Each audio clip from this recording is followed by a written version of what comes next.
오늘 우리에게 주신 하나님 말씀은 마태복음 20장 1절에서 16절 말씀입니다. 하늘나라는 자기 포도원에서 일할 일꾼을 고용하려고 이른 아침에 집을 나선 어떤 포도원 주인과 같아. 그는 품삯을 하루에 한 데나리온으로 일꾼들과 합의를 하였고 그들을 자기 포도원으로 보냈다. 그리고서 9시쯤에 나가서 보니 사람들이 장터에 빈둥거리며 서 있었다. 그는 그들에게 말하기를 여러분 또 포도원에 가서 일을 하시오. 적당한 품삯을 주겠소 하였다. 그래서 그들이 일을 하러 떠났다. 주인이 다시 12시와 오후 3시쯤에 나가서 그렇게 하였다. 오후 5시쯤에 주인이 또 나가보니 아직도 빈둥거리고 있는 사람들이 있어서 그들에게 왜 당신들은 온종일 이렇게 하는 일 없이 빈둥거리고 있어? 하고 물었다. 그들이 그에게 대답하기를 아무도 우리에게 일을 시켜주지 않아서 이러고 있습니다. 하였다. 그래서 그는 당신들도 포도원에 가서 일을 하시오 하고 말하였다. 저녁이 되니 포도원 주인이 자기 관리인에게 말하기를 일꾼들을 불러 맨 나중에 온 사람들부터 시작하여 맨 처음 온 사람들에게까지 품삯을 치르시오 하였다. 오후 5시쯤부터 일을 한 일꾼들이 와서 한 데나리온씩을 받았다. 그런데 맨 처음에 와서 일을 한 사람들은 은근히 좀 더 받으려니 하고 생각하였는데 그들도 한 데나리온씩을 받았다. 그들은 받고 나서 주인에게 투덜거리며 말하였다. 마지막에 온 이 사람들은 1시간밖에 일하지 않았는데도 찌는 더위 속에서 온종일 수고한 우리들과 똑같이 대우하셨습니다. 그러자 주인이 그들 가운데 한 사람에게 말하기를 이보시오. 나는 당신을 부당하게 대한 것이 아니요. 당신은 나와 한 데나리온으로 합의하지 않았소. 당신의 품삯이나 받아가지고 돌아가시오. 당신에게 주는 것과 똑같이 이 마지막 사람에게 주는 것이 내 뜻이오. 내 것을 가지고 내 뜻대로 할 수 없다는 말이요. 내가 후하기 때문에 그것이 당신 눈에 거슬리요 하였다. 이와 같이 꼴찌들이 첫째가 되고 첫째들이 꼴찌가 될 것이다. 아멘. 오늘 우리에게 주신 하나님 말씀을 통해서 우리를 향하신 하나님의 음성을 듣는 은혜의 시간이 되기를 간절히 원합니다. 하나님의 말씀 앞에 선 우리 모두에게 성령 안에서 말하고 성령 안에서 듣는 소통의 기쁨이 충만하기를 간절히 소망합니다. 우리는 방금 예수님의 비유의 이야기를 함께 읽었습니다. 예수님께서는 왜 비유로 말씀하셨을까요? 거기에는 크게 두 가지 이유가 있습니다. 먼저는 너무나 가난하여서 배움이 짧았던 사람들에게 하나님 나라의 비밀을 알기 쉽게 설명해 주시기 위해서 예수님은 비유로 말씀하셨습니다. 더불어서 예수님의 하나님 나라 운동을 의심하고 또는 적대심을 가졌던 사람들에게는 이 불편한 진리를 비유에 감싸서 그들이 스스로 곱씹어 깨닫게 하시기 위해서 비유로 말씀하셨습니다. 그래서 예수님은 겨자씨 비유, 누룩의 비유, 밭에 감추어진 보화의 비유, 혼인잔치의 비유 등 수많은 비유를 통해서 하나님 나라와 그 나라가 갖고 있는 비밀을 우리들에게 밝히 보여주셨습니다. 그러나 아이러니하게도 오늘날 우리는 비유가 말해진 상황으로부터 시간적으로, 공간적으로 너무나 멀리 떨어져 있기에 알기 쉽게 하기 위한 목적으로 선포된 비유를 더 잘 이해하기 위해서 또 다른 해석을 가해야만 하는 아이러니한 상황 속에 놓여지게 되었습니다. 저는 오늘의 설교가 예수님의 본래의 목적에 어긋남 없이 벗어남이 없이 선포되기를 바라는 마음으로 오늘의 말씀이 오늘 우리 모두에게 어떠한 의미가 있는지 함께 되새겨보고자 합니다. 오늘 본문은 포도원의 품꾼들이라는 표제어가 붙었습니다. 그러나 제 생각에는 이 표제어가 오늘의 본문의 말씀을 다 담아내지 못한다라는 생각을 하게 됐습니다. 왜냐하면 모든 예수님의 비유가 그렇듯이 하나님의 나라와 그 그 나라에 담긴 비밀이 모든 비유의 중심축이기 때문입니다.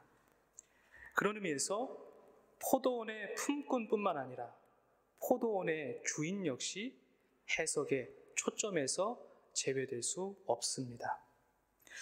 오늘 본문 1절에 보니 하늘나라는 어떤 포도원 주인과 같다라고 말하고 있습니다. 이 말로 비유의 목적과 내용을 분명히 드러내줍니다. 하나님 나라가 이 비유의 핵심적인 뿌리입니다. 만약 하나님 나라라고 하는 이 핵심적 뿌리를 놓쳐버리게 되면 자칫 이 비유를 은유적으로 해석하게 될 수도 있습니다. 이 비유 속에서는 크게 세 가지 초점이 있습니다.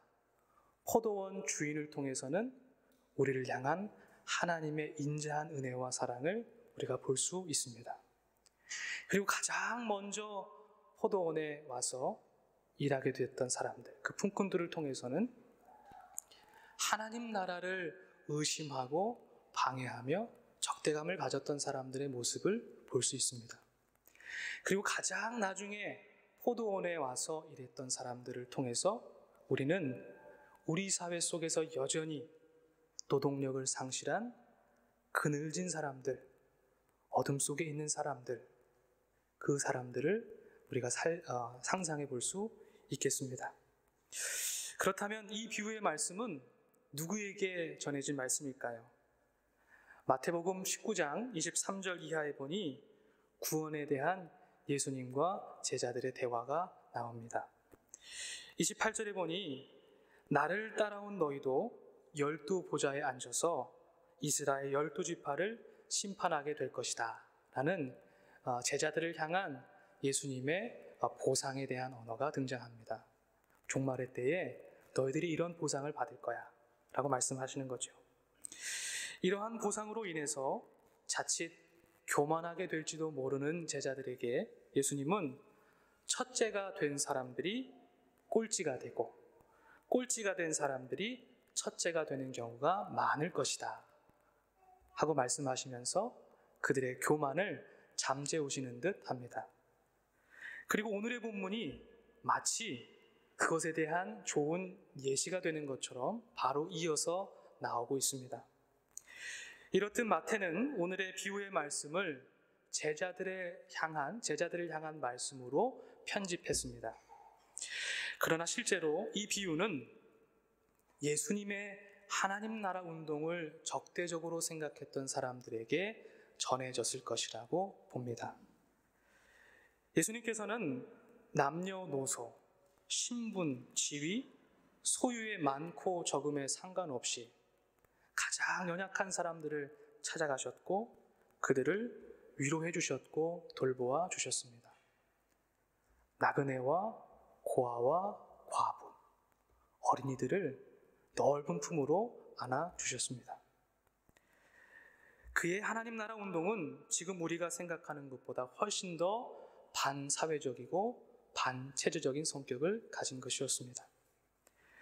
사실 예수님의 하나님 나라 운동의 적대자들의 생각과 주장이 오늘 우리가 함께 읽은 본문의 비유 속에서 합리적인 계산을 통해서 자신들의 권리를 주장하는 품꾼들의 언사 속에 녹아져 있습니다. 포도원의 주인은 하루에 5번이나 서로 다른 시간에 일꾼들을 고용합니다. 그는 해가 뜨는 시간에 아침 9시에, 12시에, 그리고 오후 3시에, 마지막 오후 5시에 이렇게 5번이나 서로 다른 시간에 품꾼들을 고용했습니다.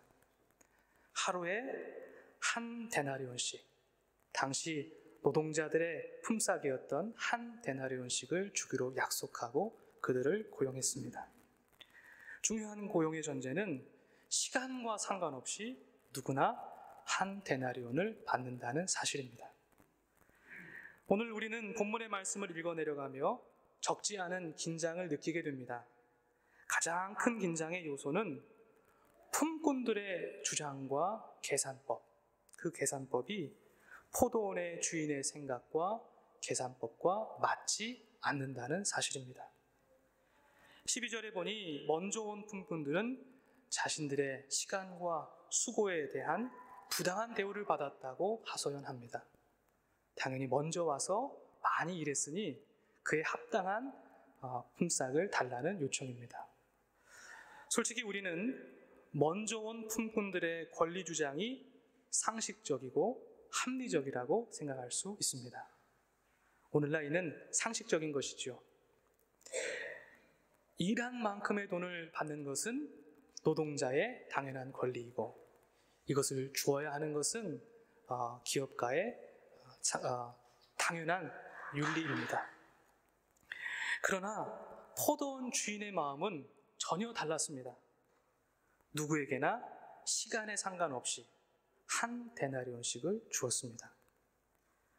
포도원 주인의 마음속에는 보통의 상식과 이성을 초월하는 긍휼이 자리 잡고 있습니다. 그러나 주인의 이러한 행동은 먼저 온 품꾼들에게는 사회의 질서를 깨트리는 일이며 동시에 분노를 일으킬 만큼의 합당하지 못한 일로 여겨졌습니다. 그들에게는 이미 포도원 주인의 관용이 독재적인 주인의 권리 행사로밖에 여겨지지 않았습니다. 그러나 자신의 권리 주장에 급급한 나머지 그들이 정작 보지 못한 것이 있습니다. 그것은 바로 가장 마지막에 고용되었던 사람들이었습니다. 이들은 자신들의 권리를 주장할 수도 없는 사람들이었습니다. 거창하게 분배의 정의와 사회적 평등에 대해서 논할 수 없는 그런 연약한 사람들이었습니다. 7절에 보니 그들은 아무도 일을 시켜주지 않는 고용 능력을 삭칠한 사람들이었습니다. 하루를 벌어서 하루를 먹고 살아가는 사람들, 그렇지 않으면 살아갈 수 없는 사람들, 성경은 이들을 땅의 사람들, 오클로스, 민중이라고 표현합니다. 오늘 하나님 나라의 비유는 이러한 가난한 사람들에게 아무런 조건 없이 열려진 새로운 하나님 나라의 질서를 보여줍니다. 여기에 이 비유의 목적이 있습니다.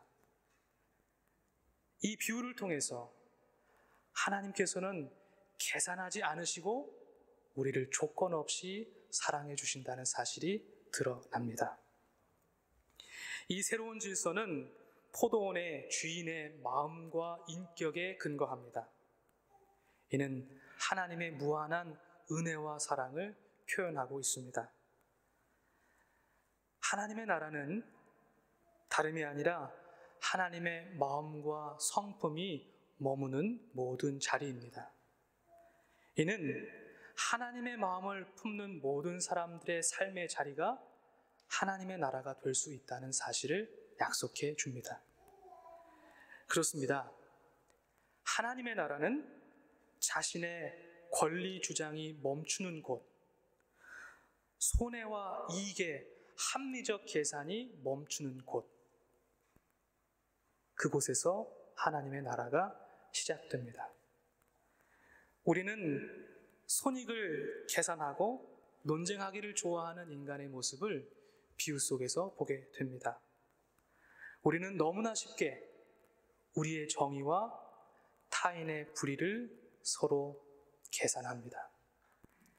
우리는 구체적인 삶 속에서 수없이 나의 옳음과 타인의 그름을 계산합니다. 인간관계뿐일까요? 마치 욥과 같이 하나님과의 관계 속에서도 마치 나는 옳고 그리고 하나님은 틀렸습니다 라고 말할 때가 사실은 많습니다. 오늘의 말씀에 비추어 보면 부끄럽게도 우리가 하나님의 나라를 막아서는 사람들이었음을 함께 성찰해 보게 됩니다. 요즘 중국 우한에서부터 시작된 코로나 바이러스가 전 세계에 확대되어서 많은 사람들이 감염과 죽음의 공포에 휩싸여 있습니다. 우리나라도 얼마 전 자국민을 보호하기 위해서 전세기를 보내서 교민들을 수송해 왔습니다. 그런데 안타깝게도 교민들을 위한 보호시설의 설치 지역을 놓고 님비 현상이 벌어졌습니다. 내가 살고 있는 지역에서는 안 됩니다.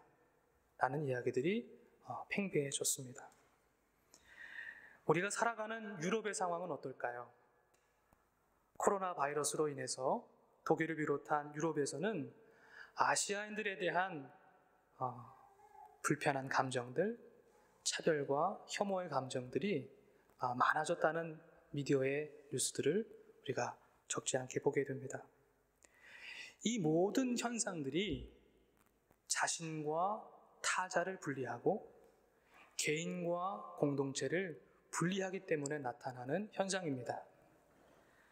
큰 바다에서 물 한 잔을 퍼내듯이 자기를 전체 속에서 떼어내는 것은 내가 살기 위해서는 다른 이들은 죽어도 좋다는 허용이 담겨 있습니다. 내가 살기 위해서는 다른 사람이 피해를 받아도 좋다는 허용이 그 안에 담겨 있습니다. 나를 보호하기 위해서는 무한한 타자에 대한 증오와 적대감을 갖는 것, 나를 보호하기 위해서 무한한 타자에게 적대감을 갖는 것은 사실은 전염병보다 더 무서운 마음의 질병이라고 생각됩니다. 무언가 씁쓸하고 안타까운 마음을 금할 수가 없습니다. 물론 우리는 우리 자신과 가족의 생명을 지키려는 마음을 탓할 수 없습니다. 이것은 상식이고 그리고 본능입니다. 그러나 자기 생명을 지키기 위한 권리주장과 더불어 다른 이들의 생명을 보호하기 위한 공동체적 책임의식도 또한 필요합니다.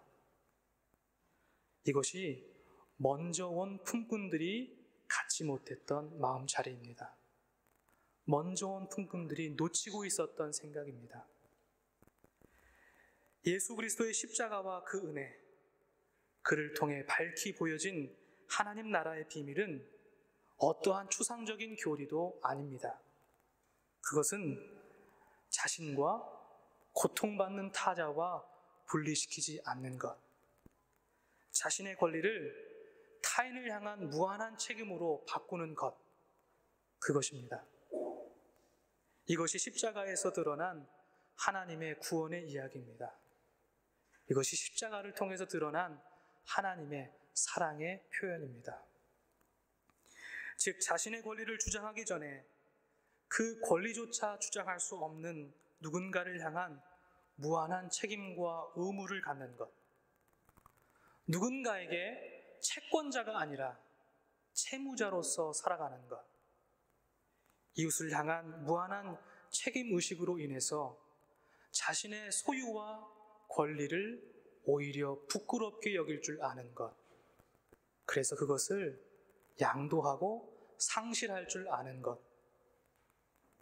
그런 사람들을 통해서 하나님 나라는 지금도 여전히 누룩과 같이 이루어져 가고 있는 줄로 믿습니다.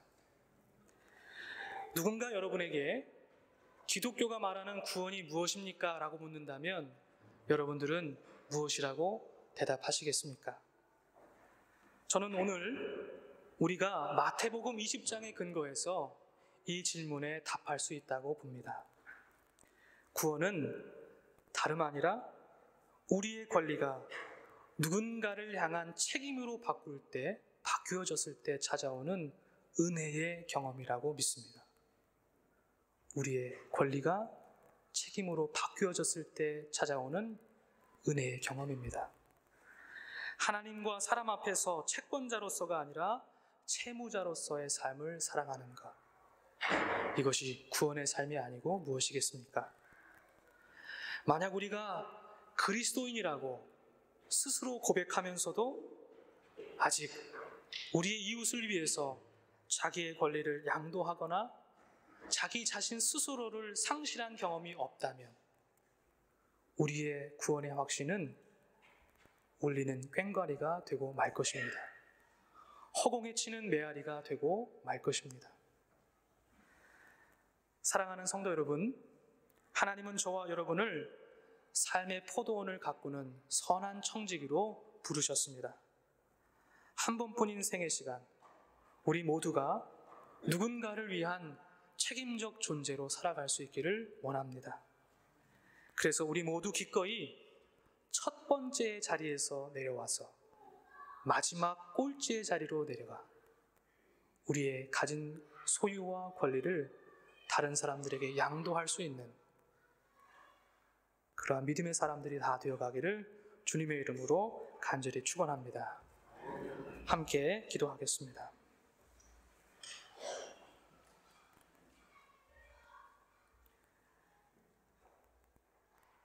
참 좋으신 하나님,